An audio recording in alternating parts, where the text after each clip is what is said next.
Hello, I'm Emily Rutherford-Liska, Executive Director of the Jacksonville Historical Society, and you're watching the Jacksonville History Show. I'm here with Maarten Vanderhoot. Maarten is a dear friend of mine and also happens to be Executive Director of the Beaches Museum and History Park at Jacksonville Beach. What a growing park you have created. Every time someone drives down to Beach Boulevard and you're nearing that gorgeous Atlantic Ocean, if you just look, if your car is headed due east, look over to your left, and between what street and what street, you will see this growing history center with wonderful historic buildings, and you went at it only recently. Let's talk about your history park for a minute. Well, it is located, as you said, on Beach Boulevard between 6th Street and 4th Street and Pablo Avenue. It's a 2-acre park with 4 historic structures, all dating from around the year 1900. The oldest being the historic St. Paul's by the Sea Episcopal Mission Church. The most recent addition to your park. The most recent addition. Yes. That's a beautiful building in the so-called Carpenter Gothic style that we moved from Neptune Beach not too long ago, although originally it was located in Jacksonville Beach, then called Pablo Beach, on the corner of 2nd Street and 2nd Avenue South, only 2.5 blocks from its current location. So we brought history back to where it used to be.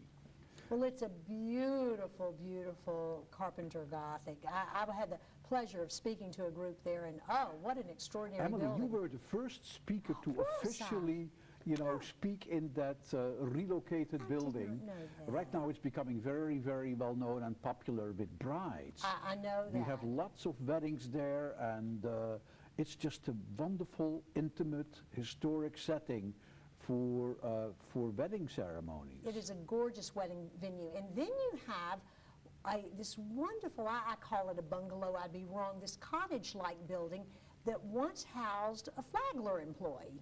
Correct. And what is that building called? And you have it interpreted, well, furnished? The other 3 buildings are all used to be part of the FEC, the Florida East Coast Railroad, which of course was started by Henry Flagler. The first building that you refer to is the so-called Foreman's House.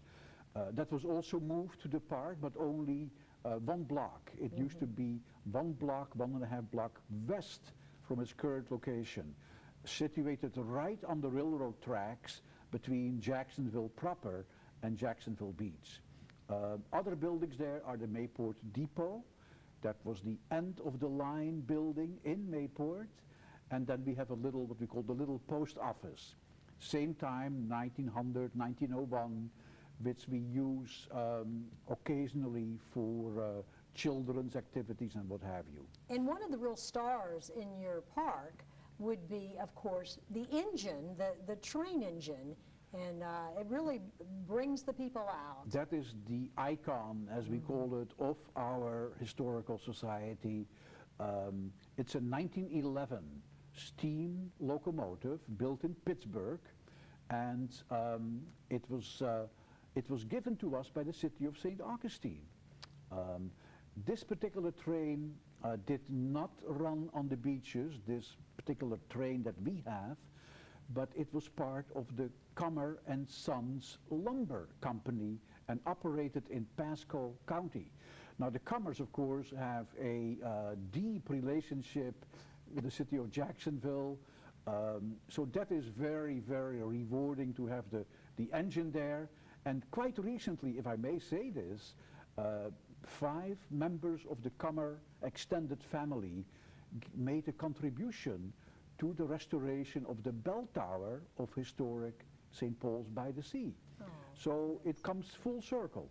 Well, that's lovely, and it's lovely to get updated. Now, there's one structure we haven't talked about, and that is the newest a new structure, not the newest one on your site, but a new structure, and that is actually your museum and exhibit center. You may call it by another name, where you have these incredible exhibits coming through a new one every 2.5 months.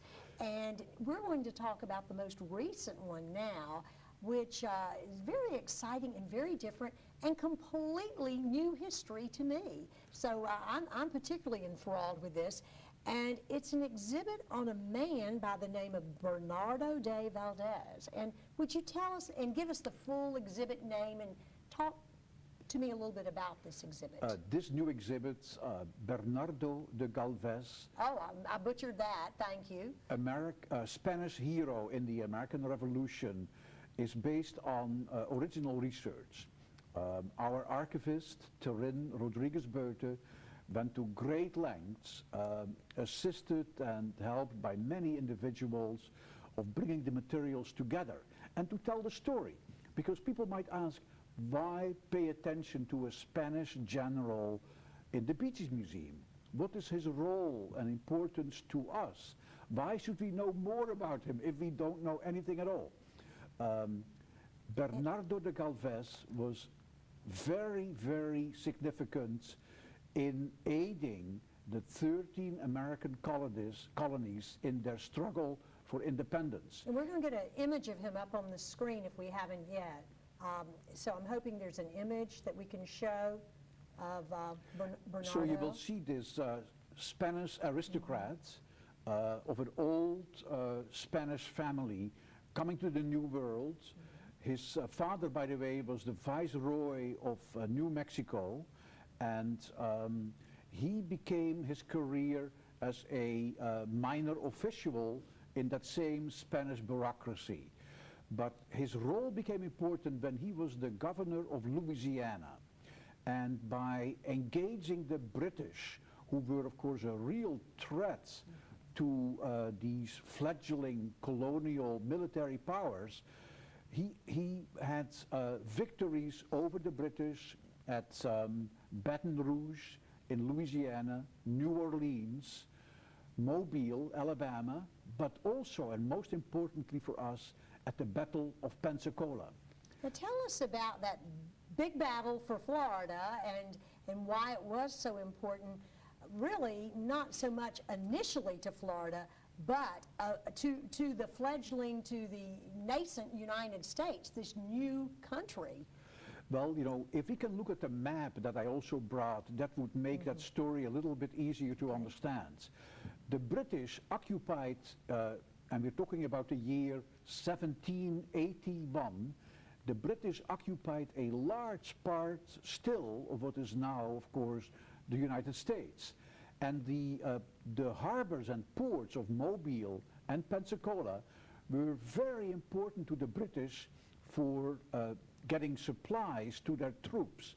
By cutting off first Mobile and then trying to cut off Pensacola, the assistance given to George Washington and his troops was incalculable, because they suddenly were facing an enemy that no longer could keep on supplying their troops from the southern flank. 1781, Galvez is there with his ship excuse me, in front of Pensacola. Very treacherous harbor. He asked his admiral to attack the fort of the British. The admiral says, this is too risky and too dangerous. I don't want to endanger my troops or my ships. And then Bernardo de Galvez famously speaks the two Spanish words, yo solo. I alone will do it. And in his ship, he sails up that particular channel, attacks the fort, and is victorious. If at that point, you know, or now we can ask the question, what if he had failed, how would the struggle for independence of George Washington have ended? It could have been very different.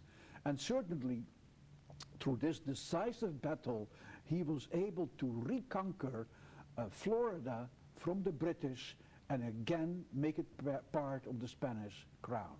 And that would eventually make this so important to Florida, because once Florida got back in the hands of the Spanish, then negotiations did begin with this young United States to eventually allow the U.S. to take this land. It was a so-called purchase for debts owed, what have you, but nonetheless, this would set the wheels in motion for the United States to acquire Florida. And you told me something that was just fascinating about this general. He was quite the hero to the father of our country, as you told me. Absolutely. When after the American victory over the British, the first July 4th parade was held, excuse me, George Washington made Bernardo de Galvez walk on his right side in that parade in Washington, D.C.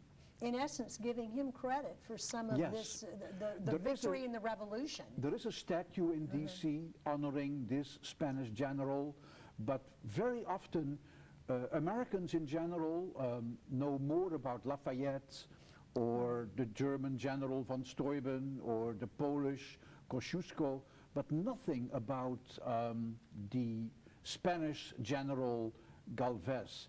Galveston in Texas is named after him. How interesting. That does follow, and I that did not miss my notice, but I neglected to ask you. I have to ask you a little more, though. One of the ways this man's memory has been kept alive are through these organizations that have formed largely throughout the Southeast, dedicated to keeping his memory alive and his feats and what he's done for this nation, this emerging nation. And tell me about those groups. So there's one right here in Jacksonville area, I understand. You are referring to the so-called Granaderos y Damas de Bernardo de Galvez. It's a volunteer organization of mostly American citizens of Spanish descent with Latino heritage who come together and have formed a chapter here. The chapter locally was formed by Mrs. Teresa de Balmaceda Milam here in Ponte Vedra in 1998. The original organization, I think, was formed in the year of the American bicentennial, so 1776. And the King of Spain is very knowledgeable about this particular episode in American-Spanish relations, has received the Granaderos, the Grenadiers, and their ladies, the Galvez, in Madrid. And these people, whether they are in San Antonio or in Pensacola or here in Jacksonville in various chapters, they are very active commemorating the exploits of Bernardo de Galvez. Tell me when people can see this exhibit. Obviously they know it's going to be at the Beaches Museum and History Park where they get to see this. So what are your hours? We are open every single day of the week except Monday, even on Sunday from noon till 3 o'clock. But during the week between 10 and 4 we are open to the public. This exhibition on Galvez runs through March 1st. So there are still 6 weeks left to see the exhibition with military costumes, old maps, original paintings, other images, archaeological artifacts from the fort in Pensacola that are on loan from the University of West Florida in Pensacola. So many people have contributed to the success of this particular show. And very quickly, on Thursday night, the 17th of January, did I get the date right? I hope I did. Oh my gosh. This Thursday night. The 16th. The 16th of January. Thursday the 16th at 6 o'clock. Thank you for correcting me. There is a concert of classical Spanish guitar music by the St. Augustine Classical Guitar Ensemble. And we're looking forward to welcoming these young musicians to the Beaches Museum Chapel for a concert. Again, you know, partaking in Spanish music and culture. Well, people would certainly be remiss to miss this exciting exhibit, curated especially, an original exhibit curated by your...